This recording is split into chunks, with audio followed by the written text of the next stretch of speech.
മനഃശാസ്ത്രം പറയുന്നത് ഒരാൾ നിങ്ങളെ ഒരുപാട് സ്നേഹിക്കുകയും പെട്ടെന്ന് നിങ്ങളെ അവഗണിക്കാൻ തുടങ്ങുകയും ചെയ്താൽ മനസ്സിലാക്കുക. ഒരിക്കലെങ്കിലും ഒരാൾ നിങ്ങളെ അവഗണിക്കുന്നതായി നിങ്ങൾക്ക് തോന്നിയിട്ടുണ്ടെങ്കിൽ നിങ്ങൾ അവർക്ക് ഒരു സന്ദേശം അയക്കുകയും അവർ മറുപടി തരാതിരിക്കുകയും ചെയ്യുകയാണെങ്കിൽ നിങ്ങൾ അവരുടെ അടുത്തുകൂടി നടന്നു പോകുമ്പോൾ അവർ നിങ്ങളെ കണ്ടതായി പോലും ഭാവിക്കുന്നില്ല. ഇത് ആശയക്കുഴപ്പമുണ്ടാക്കുന്നതായി തോന്നാം, അല്ലേ? ഒരു പക്ഷേ കുറച്ച് വേദനാജനകവും. എന്നാൽ നിങ്ങളെ ഒഴിവാക്കുന്നത് നിങ്ങൾ വിചാരിക്കുന്നതിനേക്കാൾ കൂടുതൽ അവരെക്കുറിച്ചാണ് പറയുന്നത് എന്ന് ഞാൻ പറഞ്ഞാൽ, നിങ്ങൾ ഒരു നിഗമനത്തിലെത്തുന്നതിന് മുമ്പ് ഒരല്പം നേരം നിൽക്കൂ.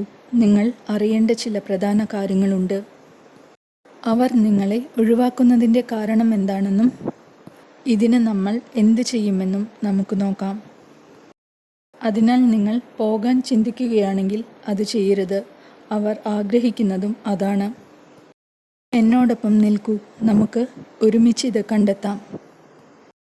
നിങ്ങൾ ഏറ്റവും മോശം കാര്യം ഊഹിക്കുന്നതിനു മുമ്പ് ഒരു പടി പിന്നോട്ട് പോയി സ്വയം ചോദിക്കുക, അവർ ശരിക്കും നിങ്ങളെ ഒഴിവാക്കുകയാണോ അതോ അത് നിങ്ങളുടെ തോന്നൽ മാത്രമാണോ എന്ന്. തീരെ ചെറിയ കാര്യങ്ങളെക്കുറിച്ച് നമ്മൾ ചിലപ്പോൾ അധികമായി ചിന്തിക്കാറുണ്ട്. ഒരുപക്ഷെ അവർ തിരക്കിലായിരിക്കാം, അല്ലെങ്കിൽ വ്യക്തിപരമായ എന്തെങ്കിലും പ്രശ്നങ്ങളിലൂടെ കടന്നു പോകുന്നുണ്ടാകാം, അല്ലെങ്കിൽ അവർ അകലം പാലിക്കുന്നുവെന്ന് അവർക്ക് തോന്നുന്നുണ്ടാവില്ല. എന്നാൽ ഇതിലെന്താണ് കാരണമെന്ന് എങ്ങനെ തിരിച്ചറിയാനാകും? വ്യക്തമായ സൂചനകൾക്കായി നോക്കുക. നിങ്ങളുടെ സന്ദേശങ്ങൾ അവഗണിക്കുമ്പോൾ അവർ ഓൺലൈനിൽ സജീവമായിരിക്കുന്നുണ്ടോ? അവർ പെട്ടെന്ന് നിങ്ങളോടൊപ്പമുള്ള കൂടിക്കാഴ്ചകൾ ഒഴിവാക്കുന്നുണ്ടോ?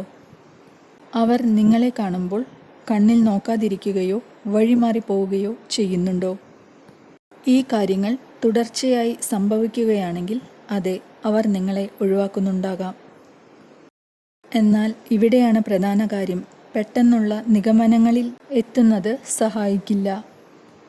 ഉടൻ പ്രതികരിക്കുന്നതിനു പകരം അവർ എന്തുകൊണ്ടാണ് അങ്ങനെ പെരുമാറുന്നതെന്ന് നിങ്ങൾ മനസ്സിലാക്കാൻ ശ്രമിക്കണം.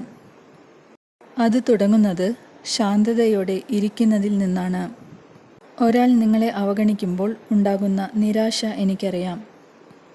നിങ്ങളുടെ ആദ്യത്തെ പ്രേരണ അവരെ നേരിടാനോ നീണ്ട സന്ദേശങ്ങൾ അയക്കാനോ അല്ലെങ്കിൽ മറുപടി ആവശ്യപ്പെടാനോ ആയിരിക്കാം. എന്നാൽ സത്യം ഇതാണ്, വികാരങ്ങളോടെ പ്രതികരിക്കുന്നത് അവരെ കൂടുതൽ അകറ്റുകയേ ഉള്ളൂ. ഒന്ന് ചിന്തിച്ചു നോക്കൂ, ഒരാൾ നിങ്ങളെ ഒഴിവാക്കുകയാണെങ്കിൽ അവർക്ക് എന്തെങ്കിലും ഒരു പ്രത്യേക തോന്നൽ ഉണ്ടായിരിക്കും. ഒരുപക്ഷെ അവർ അസ്വസ്ഥരോ അസുഖകരമായ അവസ്ഥയിലോ അല്ലെങ്കിൽ സംസാരിക്കാൻ താല്പര്യമില്ലാതെയോ ആയിരിക്കാം. നിങ്ങൾ ദേഷ്യത്തോടെയോ നിരാശയോടെയോ പ്രതികരിച്ചാൽ നിങ്ങളെ ഒഴിവാക്കാൻ അവർക്ക് കൂടുതൽ കാരണങ്ങൾ നൽകുക മാത്രമാണ് ചെയ്യുന്നത്. പകരം അവർ പ്രതീക്ഷിക്കുന്നതിന് വിപരീതമായി പ്രവർത്തിക്കുക. ശാന്തമായിരിക്കുക. ഒരു സന്ദേശം അയക്കാൻ തിടുക്കം കൂട്ടരുത്. ശ്രദ്ധയ്ക്കായി അവരെ പിന്തുടരരുത്. പകരം ഒരു ദീർഘശ്വാസം എടുത്ത് അവരുടെ പെരുമാറ്റം നിരീക്ഷിക്കുക. നിങ്ങളെക്കുറിച്ചല്ല, അവരെക്കുറിച്ചാണെന്ന് സ്വയം ഓർമ്മിപ്പിക്കുക. നിങ്ങൾ എത്രത്തോളം ശാന്തനായിരിക്കുന്നുവോ അത്രത്തോളം അധികാരം നിങ്ങൾക്ക് ഈ സാഹചര്യത്തിൽ ഉണ്ടാകും. എന്നെ വിശ്വസിക്കൂ, അവർ അത് ശ്രദ്ധിക്കും. ഇപ്പോൾ ഇത് വിചിത്രമായി തോന്നിയേക്കാം, എന്നാൽ ഒരാൾ നിങ്ങളെ ഒഴിവാക്കുകയാണെങ്കിൽ നിങ്ങൾക്ക് ചെയ്യാൻ കഴിയുന്ന ഏറ്റവും നല്ല കാര്യം പിൻവാങ്ങുക എന്നതാണ്. അതെ, നിങ്ങൾ കേട്ടത് ശരിയാണ്. അവരെ ടെക്സ്റ്റ് ചെയ്യരുത്. അവർ എന്തുകൊണ്ടാണ് ഇങ്ങനെ പെരുമാറുന്നതെന്ന് ചോദിക്കരുത്. ഒരു സംഭാഷണം നിർബന്ധിക്കാൻ ശ്രമിക്കരുത്.